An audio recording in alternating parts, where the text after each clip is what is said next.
ನಮಸ್ಕಾರ. ನಾನಿವತ್ತು ಮಂಗಳೂರು ಸೌತೆಕಾಯಿದು ಕೊಚ್ಚೋಲು ಅಂತ ನಾವು ಮಾಡ್ತೀವಿ, ಅದನ್ನು ತೋರಿಸ್ತಾ ಇದ್ದೀನಿ. ಅದು ತುಂಬ ಟೇಸ್ಟಿಯಾಗಿರುತ್ತೆ.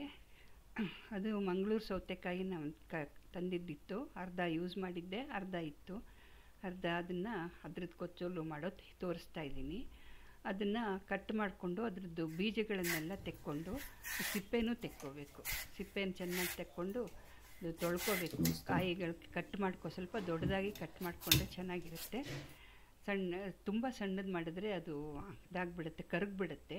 ಅದಕ್ಕಾಗಿ ಸ್ವಲ್ಪ ದೊಡ್ಡ ದೊಡ್ಡ ಪೀಸ್ಗಳನ್ನು ಮಾಡಿಕೊಂಡು ಇಟ್ಕೋಬೇಕು. ಅದನ್ನು ನೀರಿನಲ್ಲಿ ಚೆನ್ನಾಗಿ ಕಟ್ ಮಾಡಿದ ಮೇಲೆ ನೀರಿನಲ್ಲಿ ಚೆನ್ನಾಗಿ ತೊಳ್ಕೊಬೇಕು. ಒಂದು 2-3 ಸರ್ತಿ ನೀರಿನಲ್ಲಿ ಚೆನ್ನಾಗಿ ತೊಳ್ಕೊಂಡು ಅದನ್ನು ಕುಕ್ಕರಲ್ಲಿ ಬೇಯಿಸ್ಕೊಳ್ಳೋಕ್ಕೆ ಇಡ್ತೀನಿ. ಕುಕ್ಕರಲ್ಲಿ ನೀರು ಹಾಕ್ಬಿಟ್ಟು ಬೇಯಿಸ್ಕೊಳ್ಳೋಕೆ ಇಡ್ತೀನಿ. ಸುಮಾರು 4 ವಿಷಿಲ್ ತೆಗಿತಾ ಇದ್ದೀನಿ ನಾನು. ಬೇಕಾದರೆ ಸ್ವಲ್ಪ ಇನ್ನೂ ಜಾಸ್ತಿ ಕುಕ್ ಆಗಬೇಕು ಅಂತಿದ್ರೆ 5 ವಿಷಿಲ್ ಕೂಡ ತೆಗಿಬೋದು. ನಾನು 4 ವಿಷಿಲ್ಗೆ ತೆಗೆದಿದ್ದೀನಿ. ಹಿಂಗೆ ಮಸಾಲೆ, ಅದಕ್ಕೆ ಮಸಾಲೆ ಒಂದು ಅರ್ಧ ತೆಂಗಿನಕಾಯಿ ಹಾಕಿದ್ದೀನಿ ನಾನು. ತೆಂಗಿನಕಾಯಿ ಗ್ರೇಟೆಡ್ ಕೋಕೋನಟ್ ಹಾಕಿದ್ದೀನಿ.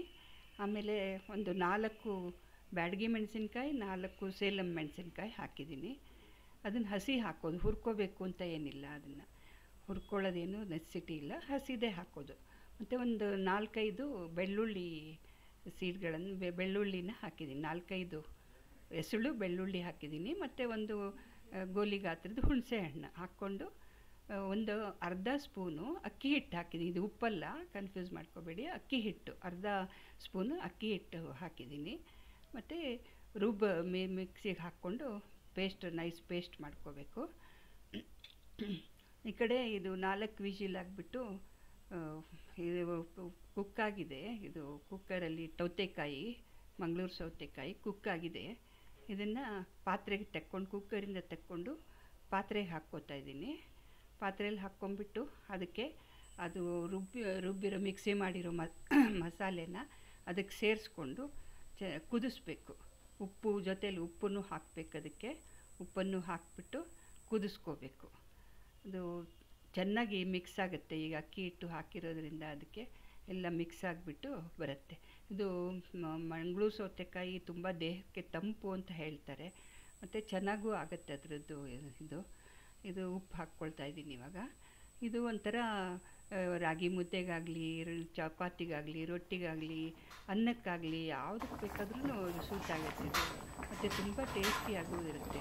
ನಮಗೇನು ಸೈಡ್ ಡಿಶ್ ಅಂತಲೇ ಅನಿಸೋದಿಲ್ಲ. ಇದು ಮೇಯ್ನ್ ಡಿಶ್ ಥರನೇ ಯೂಸ್ ಮಾಡ್ಬೋದು, ಮೇಯ್ನ್ ಸಾಂಬಾರು ಥರನೇ ಯೂಸ್ ಮಾಡ್ಕೋಬೋದು. ಬೇಕಾದ್ರೆ ಸೈಡ್ ಡಿಶ್ ಥರನಾದರೂ ಯೂಸ್ ಮಾಡ್ಕೋಬೋದು ಇದನ್ನು.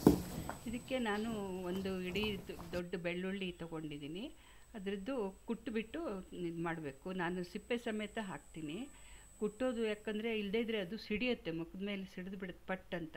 ಅದಕ್ಕೋಸ್ಕರ ಅದನ್ನು ಚೆನ್ನಾಗಿ ಕುಟ್ಟಬೇಕು. ಇಲ್ಲದೇ ಸಿಪ್ಪೆ ಬಿಡಿಸ್ಕೊಂಡು ಬೇಕಿರೋ ಹಾಕ್ಬೋದು. ನನಗೆ ಅದೇ ಅಭ್ಯಾಸ, ಕುಟ್ಬಿಟ್ಟು ಹಾಕೋದು. ಸಿಪ್ಪೆ ಸಮೇತ ಹಾಕಿದ್ರೆ ಜಾಸ್ತಿ ಒಂಥರ ಅರೋಮ ಬರುತ್ತೆ, ಪರಿಮಳ ಬರುತ್ತೆ. ಅದಕ್ಕೋಸ್ಕರ ನಾನು ಹಾಗೇ ಬೆಳ್ಳುಳ್ಳಿಗೆ ಸಿಪ್ಪೆ ತೆಗೆದೇ ಹಾಕ್ತೀನಿ. ಅದು ಕೆಂಪು ಮಾಡಿಕೊಂಡು ಒಗ್ಗರಣೆ ಹಾಕಬೇಕು. ಅದು ನಾನು ತೆಂಗಿನಕಾಯಿ ಎಣ್ಣೆಯಲ್ಲಿ ಹಾಕಿರೋದು ಒಗ್ಗರಣೆ. ತೆಂಗಿನಕಾಯಿ ಎಣ್ಣೆ ಇದಕ್ಕೆ ಜಾಸ್ತಿ ಹಾಕಿಬಿಟ್ಟು ಒಗ್ಗರಣೆ ಹಾಕಬೇಕು. ಆವಾಗ ಅದಕ್ಕೆ ರುಚಿ ಚೆನ್ನಾಗಿ. ತೆಂಗಿನಕಾಯಿ ಎಣ್ಣೆಲೇ ಒಗ್ಗರಣೆ ಹಾಕಿರೋದು. ಬೆಳ್ಳುಳ್ಳಿನ ತೆಂಗಿನಕಾಯಿ ಎಣ್ಣೆಲಿ ಹುರಿದ್ರೆ ಚೆನ್ನಾಗಿ ರುಚಿ ಬರುತ್ತೆ ಇದಕ್ಕೆ. ಇವನ್ ಕೆಲವರು ಅದಕ್ಕೆ ಮೇಲ್ಗಡೆಲೂ ತೆಂಗಿನಕಾಯಿ ಎಣ್ಣೆನ ಹಾಕ್ಕೊಂಡು, ತೆಂಗಿನ ಎಣ್ಣೆ ಹಾಕ್ಕೊಂಡು ಊಟ ಮಾಡ್ತಾರೆ. ಇದು ನನ್ನ ಚಾನಲ್ಗೆ ಸಬ್ಸ್ಕ್ರೈಬ್ ಮಾಡಿ ದಯವಿಟ್ಟು. ಆಮೇಲೆ ಲೈಕ್ ಮಾಡಿ. ಏನಾದರೂ ಕಮೆಂಟ್ಸ್ ಇದ್ದರೆ ಹಾಕಿ, ಶೇರ್ ಮಾಡಿ. ತುಂಬ ಧನ್ಯವಾದಗಳು.